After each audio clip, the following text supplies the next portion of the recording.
All right, today we're going to talk about something really powerful, something that gets right to the core of why so many of us feel stuck sometimes.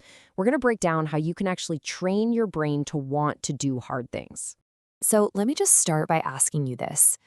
Do you ever have those days or, maybe even weeks where you just feel like you're spinning your wheels? Like you really want to move forward. You want to build something, but you just feel stuck. Well, if that sounds even a little bit familiar, I've got some good news. The problem isn't you. It's not some personal failure. It's not that you've lost your ambition. The real issue might actually be in your brain's wiring. And the amazing thing is, wiring can be changed.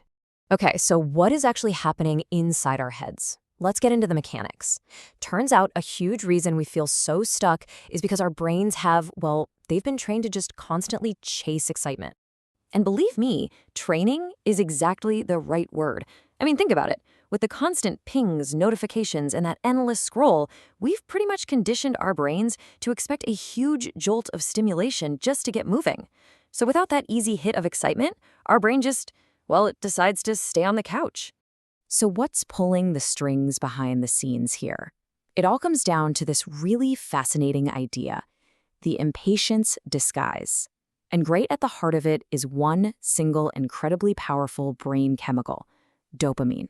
The technical term for what's going on is dopamine addiction. And look, this isn't about judging anyone, it's just brain chemistry. So here's how it works. Your brain has a normal baseline level of dopamine. When you scroll social media or eat something sugary, you get this huge spike way above that baseline. But if you do this too often, your brain goes, whoa, this is the new normal, and it raises the baseline. And now, regular things like reading a book feel boring because they don't give you that same massive hit. You're left just craving those easy, high-reward things to feel normal again. The source material just nails it with this quote. Dopamine addiction is just impatience in disguise. Just let that sink in for a minute. That constant itch to check your phone, to click on something new, that's not a character flaw. It's a kind of manufactured impatience driven by a brain that's been rewired for easy rewards. And this right here, this lays out the battle that's going on inside our minds. On one side, you've got the high dopamine triggers. They're fast, they're easy, they're instant. On the other side, you've got the delayed reward activities, the things that take effort and patience, but ultimately have a much, much bigger payoff. The problem is, our brains have been trained to live almost entirely on that first side. Okay, so that's the problem. And it sounds kind of bleak, right? But here's the best part. There is absolutely a solution. So let's shift gears and talk about the dopamine detox and how we can actually actively rewire our brains. So here's the key takeaway. This is all about retraining. It's like working out a muscle. You can retrain your brain's entire reward system. And the method, while it's not always easy, is actually pretty simple. You have to intentionally starve it of all that cheap, easy stimulation it's gotten so used to. And this isn't just some vague idea either. We've got a super clear, actionable game plan. Let's walk through this 3-step action plan right now. Think of it as your practical guide to getting your focus back. All right, here we go. It's a simple but seriously powerful 3-step process. First, we stop the constant flood of stimulation. Second, we relearn an almost forgotten skill, how to tolerate being bored. And third, we intentionally add a little bit of controlled friction back into our lives. Let's break down what each of these actually looks like. Step 1 is all about creating some space. Just stop feeding the machine 24/7.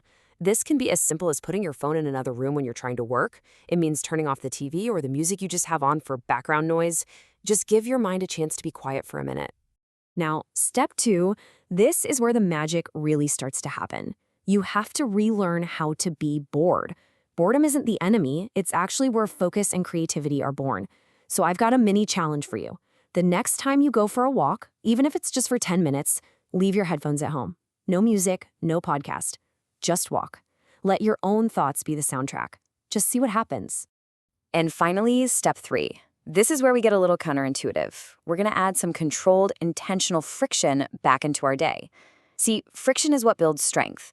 And here's a perfect example. Instead of just passively listening to an audiobook, choose to pick up a physical book. That simple act of holding it, of turning the pages, that's a tiny bit of friction that actively rebuilds your ability to pay attention. So why bother with all this? Why embrace boredom and add friction when the whole world is trying to remove it? Because the payoff Oh, the payoff is huge. It's not just about feeling a little less distracted.